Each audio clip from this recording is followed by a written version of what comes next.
Hey everyone, Dr. Frunkey here with a really exciting new video on the prototype of the Brown Knives Exponent.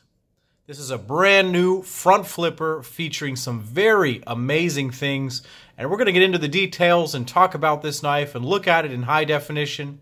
But before we talk about this knife, I want to go back and talk a little bit about Craig Brown as a knife maker. Craig Brown of Brown Knives is a one-man shop. This guy left his original job as an engineer to now make knives full-time. That happened sometime during the production run of the servo. He initially made a knife called the Parabolic. That was an integral handled knife. In my opinion, it looked a little bit chunky. And then he made the servo that looks very tight. The lines are nice and clean. And he definitely developed his own style. You can definitely pick out the servo amongst a lineup of other knives because of its very distinct blade shape and handle shape. Now, whether you like it or not is a thing that's totally separate from this video. However, what I'm trying to say is it is a nice design and it is a unique design. It is clearly his. And over the course of the life of the servo, Craig developed more of his own knife-making skills. He became a full-time knife maker, fully committed to the production of the servo. And so the handles evolved, the milling evolved, the blades evolved, the plunge grind evolved. It all changed. You can see from number 1, this is like number 17 maybe, all the way up to about 130 or so that he made. Each one was an evolutionary step. Some of them were very similar, but from the beginning to the end, he continued to develop the knife and evolve it, and he figured out little things like lockup, flipper tab geometry, lock bar tension, detent tension, other such things, finishing techniques, milling techniques, and all of these things have now culminated in a brand new knife. I love my servo. I can't see this one going anywhere because it's very special to me. It is a very special neurosurgery theme, and that's quite special to me. But this new knife, the Exponent, is a brand new offering. As you can see, it is a new vision for his brand. The other two knives were quite big. This practically has a 4-inch blade on it, and now we're coming down to a much smaller knife. The Parabolic was also a rather large knife. So I'm going to go ahead and move the servo off of the screen for a minute so we can talk about this knife, the Exponent. Now, if I fail to flip this on camera, please forgive me. It's because of the angle. It's a bit awkward to do this in a sort of a horizontal setting. So we'll get into this knife. The Exponent is the third knife from Craig Brown. He runs a very small shop. It's really just him who's making the knives, and his wife is helping with the day-to-day of the company. And so it's really nice to see this sort of passion come from a guy who really otherwise wasn't a knife guy. He really took his passions in his life and found a new market for his abilities, and now he's bringing it through with his knives. And so let's go ahead and talk about the Exponent a little bit more objectively here. We're going to get some vital signs right here up front so we can see what we are working with. So let me get that leveled. You are going to see that right up front we are working with about 3.3 inches of blade length. It's clearly over 3 1/4, but it's not 3 1/2. So we're floating somewhere in the 3.3 inch range right there. Back to the pivot, you're looking at about 3.65. Overall length is just over 7.5, maybe 7.55 inches of overall length. You've got a 4.1 inch handle, and you really have an effective grip area because of how this is ground of about 4.5 inches, but if you include this area, it's right at 4 inches. It is a rather slim-handled knife right here, coming in with 0.4895 thickness, and the blade stock is coming in at exactly 150 thousandths. So it is a thin, small, EDC-oriented type of a knife. One of the most impressive numbers on this knife is certainly the weight. This thing features extensive internal milling, and it keeps the weight to 2.72 ounces, which is well under my golden ratio of 1 inches of blade per ounces of weight. So it is 3.3 inches and 2.7 ounces. Very, very impressive on this standard model. Now, it must be said that there are going to be at least 4 different offerings. I urge you to go over to Brown Knives' website to take a look at the different offerings. He's got one with an aspirated handle, one with a milled pattern, and then one with inlays, and then this standard version. And so if you are interested in these knives, it's good to know which type you are going to be interested in. But this plain-handled version, super, super lightweight, and I believe that is the target of this model. So let's go ahead and bring out another couple of knives for a size comparison. As you saw, it was much smaller than the original servo. Let's bring out some very common knives so we can take a look here. Here are the two paramilitaries right here. We've got the Para 2 and the Para 3. The Exponent slots right in between them, but it has a smaller handle than the Para 3, and it has more blade, or about the same amount of blade, as a Para 2. Certainly a much smaller handle than that. More blade than the Para 3, smaller handle than the Para 3. The blade to handle ratio on this thing is unbelievable. That is something that marks the testament of somebody who's really engineered this knife extremely well. I'm going to bring out the servo one more time so you can see what these knives are like side by side. A lot of you who view this video and want this may have already had a servo at some point, and so perhaps you're familiar with that size. I'm going to bring out the Jason Guthrie Scout just for a quick cameo, because look at that ridiculous Damasteel blade. It is so awesome.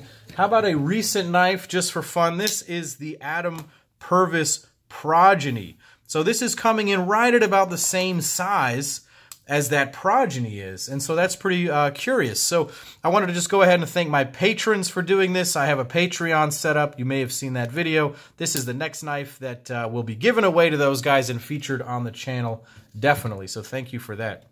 Let's get back to the Exponent right here. So what do we have? We have a front flipper knife with this blade and this handle. Absolutely incredible. We've talked about the specs. We've talked about the size. Let's go ahead and break this knife down anatomically. Up front is a blade of CPM 154, and it's going to make my camera go crazy because it's very, very highly polished. Now, Craig said, please don't use the word mirror polished, because I don't need to be held to that standard, and that's correct. This is a high polish blade. As close as makes no difference, it's mirror polish, but I don't want to use that word, because a true mirror polish is a truly flat surface without any imperfections. This one is a highly polished surface, but still has some texture to the blade, and I actually really like that. It provides it with its own sort of unique look. If you get really up close, and if I can get the light to do it just right, you'll see it's quite nicely finished. You can see my lighting setup and how that's going right now. I'm going to try to not show you my ugly mug with this thing. You may have seen it already. But highly, highly polished. And as I mentioned, it's CPM 154. All of the Exponents are going to be in CPM 154. None of the Exponents are planned to be in M390. And that may come as a shock to some people. If you followed the evolution of the servo, as I was talking about before, you may have noticed that he switched to M390 for the last few of the run, which some people hailed as a great thing because people seem to love M390. But he's not doing that this time, and he wants to let people know that CPM 154, the way that he's having it treated, is much easier for him to produce beautiful blades. It's much easier for the end users to maintain their blades, and most importantly, it's American sourced. I'm an American, Craig is an American, and he wants to make his knives fully American made. That is something that he strives to do. Now, maybe he'll use another American steel. He says that he intends to only use 154 for this run, so I cannot promise you anything beyond that. What I can say is he has ground this thing beautifully. Some people have already told me that they strongly dislike this plunge grind. You can see this sweeping plunge grind as it goes up to the blade there. If you see a more modern servo, it shares that same look. That is a very characteristic look for Brown knives. That is something that I think is here to stay. And so you either love it or you hate it. I have gotten messages both ways that it's beautiful, and some people think that it's terrible. Similar in some ways to maybe a thumb stud or a fuller or a hole. There's my face in the path of the cutting edge. There is a bit of plunge grind in the path of the blade here. That makes absolutely no difference in my opinion. Who is using their knives in such a way that this is a problem? Nobody. Nobody is going to use this knife in such a way that this becomes a problem for their cutting habits. So that is a moot point. I don't even want to hear that as an argument. That is a stylistic thing, and I appreciate that Craig took the time to learn how to do this. We were messaging each other at the time that he was learning how to do this on the servo, and you could tell he was pouring some blood, sweat, and tears into developing this, and it's not the easiest thing in the world to do. So he's really gotten his own style, and I think it's personally very beautiful. He has a very organic shape to the blade. You could almost call it a leaf-shaped blade. It is a full flat grind on both sides here. There is no swedge. The top is finished in more of a matte finish as opposed to the very high polish. That may be different on the final production. Again, this is a prototype model. He polished these up from what looked like a different finish earlier on. We shall see. Craig, maybe you can comment in the comments down below of what we're going to see there. But let's take a look. I'm trying not to show my stupid face. You can see my scrubs. So much polishing going on. I'm trying to show you the chamfers on the edge of the blade. It is not totally sharp. He has knocked down those edges, and so that's pretty nice. Another point of interest right here is the way that the plunge is done. Let's take this. Let's look right here. The plunge grind, take a close look at it there. You can see that the sharpening choil is rather non-existent. That is for a number of reasons. Number one, it allows you to choke up on the blade right here. There is a nice area where you can actually put your hands right here. And if you have larger hands, this gives you a very nice grip. It also prevents it from cutting you when the knife is closed. Now, some people, when they saw the pictures of this, were like, oh my God, that knife is going to cut you with the blade closed. And if you're Nick Shabazz, perhaps. Perhaps your entire body will fall into this crevice and you will be sliced in two. However, Craig, like with everything else on all the rest of his knives, has engineered this to the T. He said, that is 0.075 of an inch down below, and I guarantee you it won't cut you. And I'll show you. Nope, nothing. No cuts. Drag it across. Drag it across. Nothing. Nothing. I'm putting my finger in it. I'm doing it, guys. Nothing. It's not going to cut you. I promise you. It's not, I don't even feel it. I cannot even feel the blade in there, and it is not going to cut you. So that is something we just need to get out of the way. Let's go ahead and talk about the ergos of this blade. There is a little bit of jimping on the ramp right here. I like the way that it ramps up slightly right here, and it allows you, again, to choke up down here. It's a very comfortable grip over the top. This is meets the bin banters test for me almost. My finger almost reaches the tip, and so it's a nice size for my hand right there. I do get a full 4-finger grip on it. Let's go ahead and move back to the pivot and the action. This is probably the most interesting part of the knife, which is the deployment and the opening. So this is a front flipper or a top flipper knife. You can see this is not a traditional flipper tab right here. My Gareth Bull Shamwari, I carried it today, so it's over here. Sorry guys, I'm coming. I got caught off guard on that one, but I've got my Gareth Bull Shamwari right here. I carried it today, so it was somewhere else. This has a more traditional front flipper sort of a tab where it's sort of pointed forward and upward. And so the vector for opening this knife is something like this. When you push the tab, you want it to go in that direction, and then that blade absolutely flies out of the handle. Let's just take a cameo of the absolutely stunning custom Gareth Bull Grail Wari. This is a 3.5-inch knife. Go ahead and open this up. See, it's very different. You got to get used to it. It's sort of like going from one manual car to a different manual car. You just got to get used to the feel. You can see that it's considerably bigger. But what I've noticed on this knife is that this flipper tab is significantly lower profile, and this was Craig's intent. He didn't want there to be a big visual disturbance on the knife. He wanted nice, clean lines, which he achieved, but he wanted it to be purely functional as well. And so he's designed this in such a way that it opens, it's supposed to open with an over-the-top thumb. He says that it is designed to do this, to open just like that. You put your thumb on the knife, and the vector, the line with direction, is more like this. Instead of going up to open the knife, we are going to slide off if you do that. But if you push the flipper tab in this direction, it's going to fly out of the handle every time. And I messed up. I messaged Craig when I first got the knife, and I said, hey, man, I'm not sure. I don't know if it's going to be okay because I can't flip this thing. And it was difficult for me, but now I've perfected it.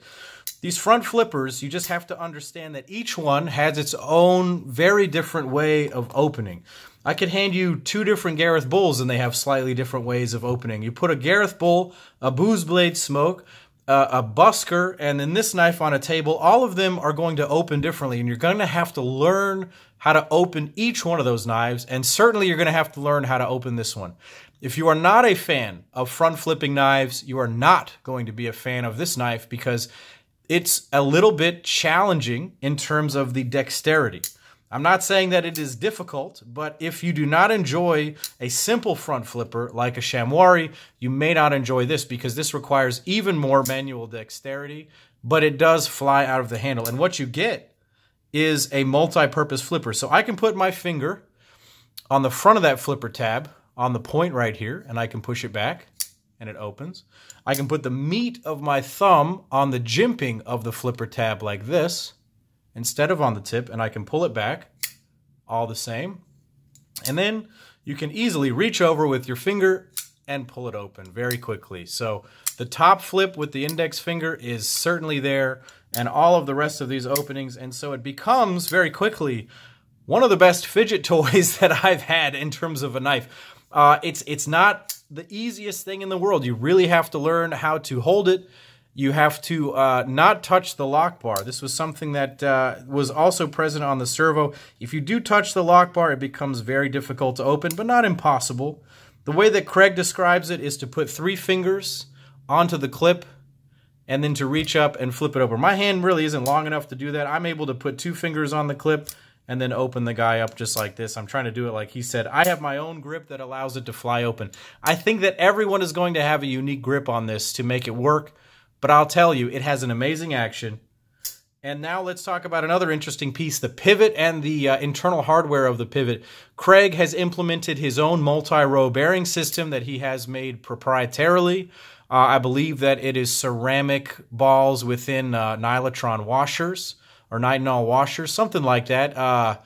Very, very smooth. That setup physically does not really require lubrication. It actually is a self-lubricating system, and so it's quite clever that he has implemented those into his knives, and it's incredibly smooth. As you can see, this knife falls shut. It even bounces a little bit. It does bounce back into the detent, unlike some other knives I've mentioned before, but it falls very freely under its own weight and certainly flies out of the handle like there's just no resistance. It's absolutely no resistance. Incredibly smooth. As smooth as any servo, maybe even smoother. I would say smoother. You know, maybe this feels a bit like the Koenig Goblin. Unfortunately, I don't have that anymore. I recently sold that knife. Very, very, very smooth and perfect tolerances going on there. So the pivot hardware, as you can see, he's moved to this sort of oblong shape right here. He featured this on some of the later model servos. He may do some designs on those later on. I'm not entirely sure. I know that he did some milling patterns on some of those, so that's interesting. On the back, he has moved to a standard Torx setup, which is a welcome change. On the servo, he started out using some hex hardware that was a little bit harder to use for some users. This is a more standard used right here, a more standard hardware setup, I should say. Let's go ahead and move back to the handle here. This is 6AL4V titanium. As I mentioned before, there are 4 different variants. There's the plain handle, there's an aspirated, there's an inlay, and there's a milled version. This one has been significantly internally milled.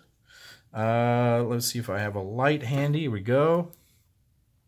Maybe you can see inside there, the whole side of this frame has been milled internally. It probably doesn't help to use that light. You probably see it better without the light on the camera. And then this side also has some weight reduction pockets in it. The whole side. This side has a big one. This whole thing is internally milled. It's not just pockets. It's literally the whole scale is milled internally. It's very, very nicely done. There are some finger grooves right here to disengage the knife. I mentioned to Craig that perhaps this could be made a little bit smoother in a little bit of a way, and he said that has to do with some of the tool pads, and he intends to work on that. But that's just a very minor thing. It's not uncomfortable. It's just that, you know, it could be a little bit different. That's fine. I don't mean to criticize him in any way. My intent with this video is not to criticize this knife. I need to put that out there. I know we're 20 minutes into this video, literally on the dot. But I'm not doing a critique of this knife. This is really more of a presentation about the prototype. And so I just want you guys to understand what's going on there. You can see on the inside here, it says Exponent. There's a P2 because this is the second prototype. Let's talk about the clip. This thing is excellent. It has enough ramp, it has enough height, it has enough spring, and it has hidden hardware. And now he's integrated his logo onto the clip, which I actually really like. You know, I didn't dislike it, but I didn't love having the logo on the front of the knife on the scale like that. So I appreciate that it's a little bit more subtle and on the clip. Now people can see that it's a brown knife even when it's in your pocket. It doesn't ride ultra deep, but that's okay. Only a little bit of the knife is sticking up and it's very subtle, just enough to kind of grab it and pull it out of the pocket. It's super nice. It does tuck into the pocket quite well. It rides in the pocket super nicely. It's a very slim piece. In this dimension right here, we are looking at 1 inch on the dot, so it's very thin in overall height. And it's extremely easy to carry. And add to that the fun that you have with flipping it, the nice ergonomics. Like I mentioned before, my hand gets a full 4-finger grip. If I choke up, I even have a little excess. So even though this is a smaller knife, you really have a lot of play in how you handle this thing.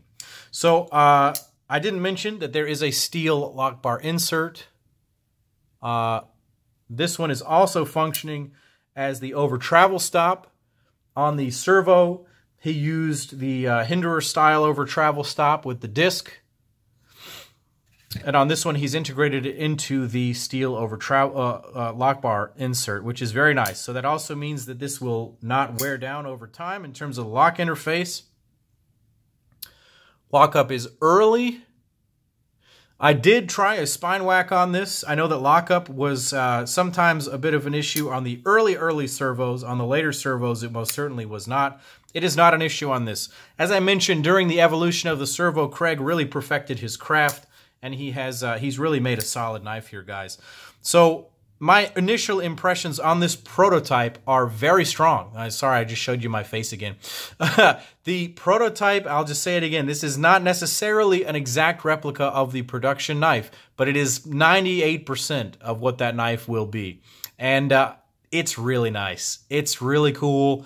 And I'm happy to see Craig evolving his brand in a way that he wants. Something that he told me about this knife is that he did not use any other front flipping knives as references. I offered to send him my Gareth Bull Chamois, and he politely said no thank you. He wanted to develop the knife as he wanted to make it, and that is what he has done. And for that, I really applaud him. He has created a fun, easy to use, nice, pocketable, usable, front flipping EDC folder from his own imagination with no other point of reference and nobody really teaching him how to make knives. And so really, Craig, I applaud you, man. You've really done a great thing here, and your company is getting stronger and your knives each time are getting better and better. And so I'm really excited to see what happens over the course of the life of the Exponent here. Why don't you guys follow the link that I'm going to leave down below to the Brown Knives website, where you can get a lot more information and detailed specs and things like that on the Exponent. I didn't mention that it has this geared backspacer right here. Matches the jimping pattern. It's pretty nice. There may be different options here. I'm not entirely sure. This is the geared pattern right here. You'll have to ask Craig on that one. This one did come blue anodized. I think, you know, he will anodize your knives. He will do some finish work. What I think is going to happen, much like what had to happen with the servo, is that these knives will likely be sold as a maker's choice style lottery. And that's what he's been doing with the servo to great effect. He was taking custom orders early on with the servo, but it got a little bit out of hand. And so likely these will be made in maker's choice batches. I know that this knife in particular will be for sale imminently, and then he will be offering some of the first production run in the first week or weeks of March 2019. So tell me what you guys think of the brand new Brown Knives Exponent down in the comments below. What do you like? What do you dislike? This is a prototype, and so constructive and helpful criticism may lead to actual changes. Craig will be looking at this, and he is very open to constructive commentary. So go ahead and click like and subscribe to my YouTube channel. Head over to Instagram and follow me at Dr. Frunkey. Follow Craig Brown at Brown Knives. And as always, guys, this is Dr. Frunkey saying, take care.